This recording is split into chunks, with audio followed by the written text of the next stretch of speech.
Welcome back to the Jenstead. I'm Mary. Today is November 6th, 2025. And today I wanted to talk a little bit about the glorious election results that we had on Tuesday.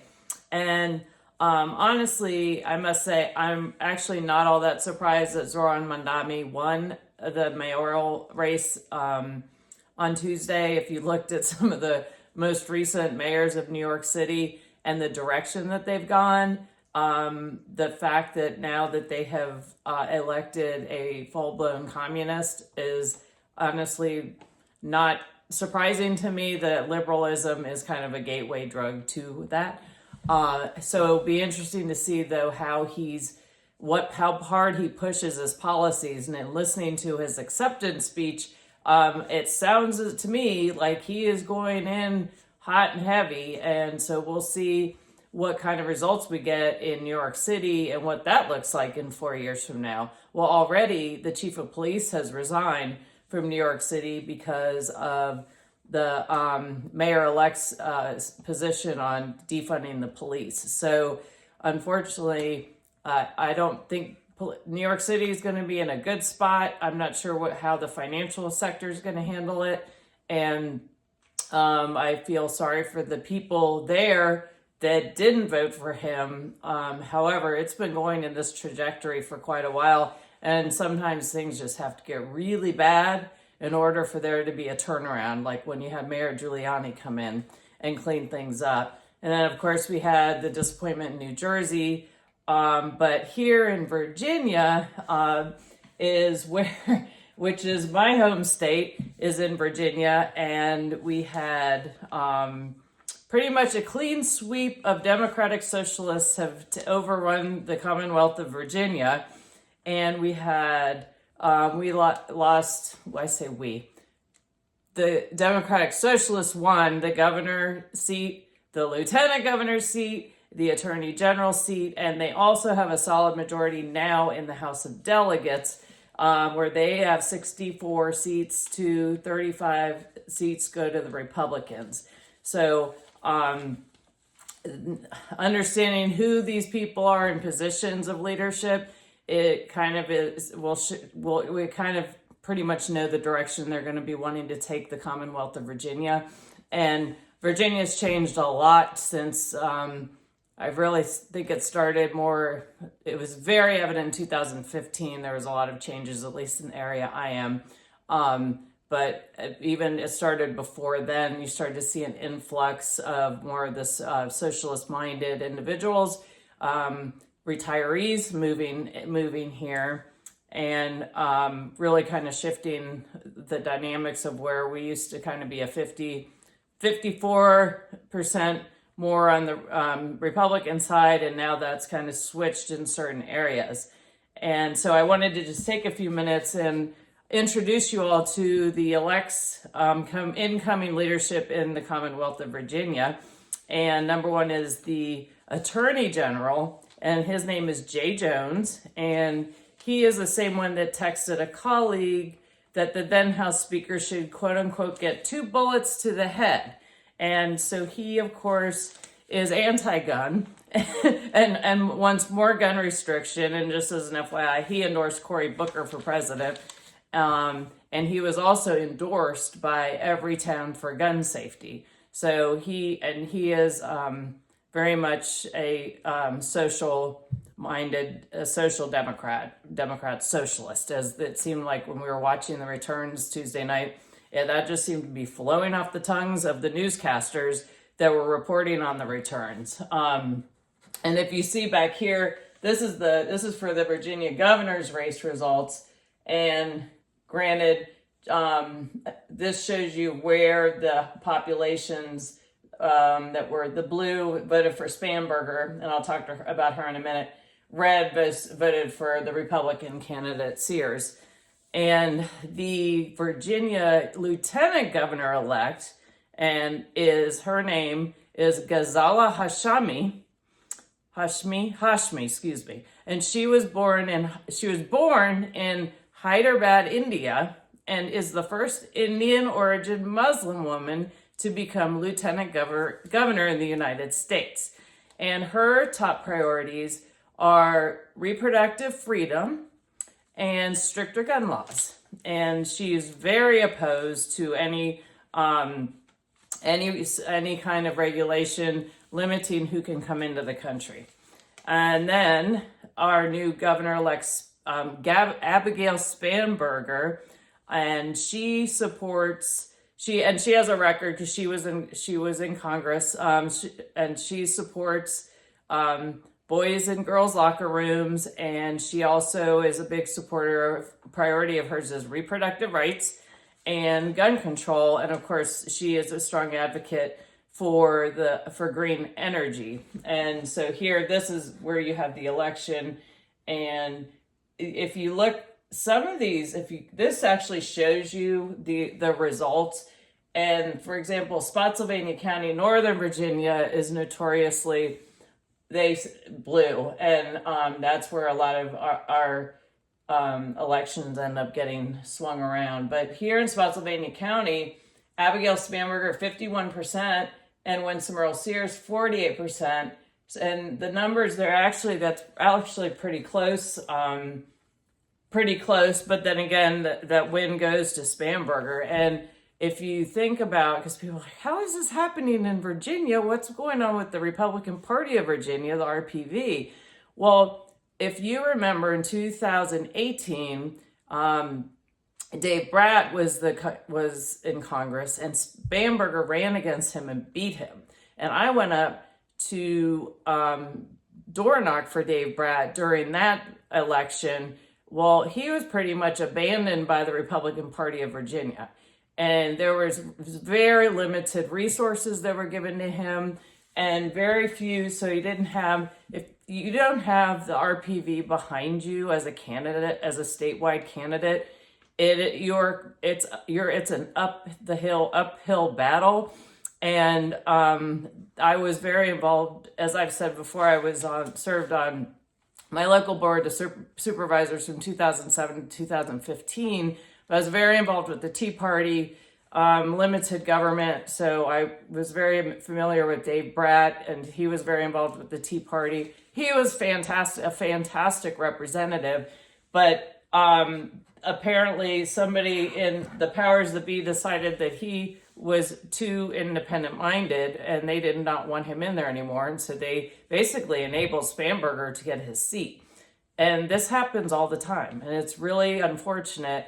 I could talk for an hour or more on the great people I know that either served in office or ran for office, who are fantastic, really focused on the citizens. And the problem with that is they can't be controlled. So once the establishment, if you will, realizes that you as a candidate and or elected official can't be controlled, and you're getting too much support from grassroots, they will find somebody to replace you with. And we've seen that over and over again. And it's very frustrating to me as a citizen. And I think that that's where you've seen a lot of people kind of pull back their support. And we saw in this last race, the ticket that was put forward by the Republicans, when you look at the process they went through to get those types of candidates, there wasn't any. They basically I call them anointed. They were anointed to run. I will say I thought Jason Miraz did a good job, has done a very good job. And I was quite surprised that he was not successful on Tuesday. So, and again, this trio that's incoming in Virginia, as well as a lot of these representatives of the House of Delegates, they are opposed to any restriction on illegal immigration. They don't want any ICE enforcement. And honestly, I'm very concerned that in addition to stricter gun laws in Virginia, we are going to see Virginia potentially become a sanctuary state. And we all know how much fun that would be. And so those are concerns. I think we'll see how things pan out in the next 4 years. We did survive Northam. But there's a stronghold coming into our country of these types of these Democrat socialists or whatever they want to call themselves, communists, but these principles are not American and they are not constitutional. So the fact that we have so many people voting for these things, for these types of positions in this country is concerning to me. But also with liberal-minded elected officials comes big government. And so I wanted to segue into this article that I saw this was on Zero Hedge, and the title of this article is "The Corrupt Anatomy of the Snap Panic." And I'll read a little bit. I'm going to read a lot from this article, actually. And I'll also put a link in the comments below so you guys can access it. And it says, Americans out to be deeply embarrassed at the national panic over the future of food stamps. The level of dependency on this program, there are 42 million people that are on this program, which is the same as the population of Canada. And also the cost of this program is about $100.3 billion. And guess what? Walmart makes about $25 billion annually from SNAP, from people that are buying stuff at Walmart with their SNAP cards. And going back to the article, I had to interject that. And runs contrary to our entire civic culture and history. It is a betrayal to our founding vision of commerce, independence, and autonomy. It reveals a fundamentally dangerous fraud at the core of the functioning of the food system. And this article goes into, of course, it talks about how they've changed. It used to be called food stamps. And as we all know, it was very obvious who had food stamps and who didn't. And then they changed the name to Supplemental Nutrition Assistance Program, and then which is delivered via an EBT, electronic benefits transfer. And then they say this is all technocratic euphemism. But so now people, for the most part, you don't really know. It's not obvious unless you're really paying attention if people pulling out a credit card, how they're paying for their stuff at the grocery store. And it talks about the origin of the program traces to 1933. Its main point was not to save people from starvation, but to save industry from a downturn at the onset of the Great Depression. The price of wheat, milk, and meat were falling dramatically. The problem was not a lack of demand, but a huge overproduction brought about by market distortions. To understand the economic issue, you have to go back to the Great War, when wartime disruptions in Europe provoked reliance on U.S. production. U.S. exports of food expanded dramatically, so did the amount of farmed acreage. The industry kept growing throughout the 1920s based on leverage and inflated expectations of urbanization. The stock market crashed, and this was followed by an immediate trade war that harmed U.S. exports. The bubble broke, and prices began to drop dramatically. In other words, the market corrected exactly as it should have given the circumstances. The market is a beautiful thing. It provided cheap food exactly when it was needed most. But in 1933, a new president took power who was not a fan of the market. He hired a slew of new appointees who imagined themselves to be social economic planners, or they also like to call themselves as social engineers. So instead of allowing the correction, Washington got in the business of propping up industry.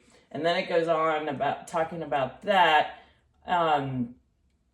It says, and I'm gonna skip some down to the bottom. It says, food stamps from government turn the whole message of Thanksgiving on its head. Instead of work and merit, it institutionalizes dependency on the crown to feed, which is exactly the practice against the founders rebelled. They rejected the crown's tea and emoluments in favor of national independence and productivity. How pathetic that we spent weeks in wailing and gnashing of teeth over possible cuts in free food via electronic transfer in industry, and welfare recipients are screaming, "Oh no, please don't take away our free stuff." And he said, friends, this is inconsistent with the habits and values of a free and dignified people. I get that these are very hard times and people are in need.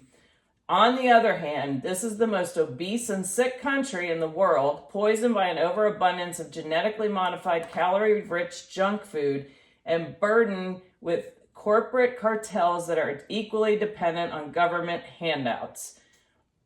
It's a national disgrace that an entire nation would be yelling and demanding more free food. It's utter humiliation. This program runs contrary to everything we ever aspired to be as a nation. I hope this pause and benefit serves as a wake-up call to find our way back to our core values before it's too late. And I certainly agree wholeheartedly with that. Unfortunately, the results of some of these elections shows that we're moving in the opposite direction. I mean, where they want government-run grocery stores, which always fail anyway. But hopefully there will be a reevaluation of the SNAP program because of the amount of money that is just flying out. And I think I understand it's 40% of it are going to, through certain avenues, are making its way to illegal immigrants. And so I think it would greatly benefit our country if we get the government out. It's a transfer of wealth is what it is.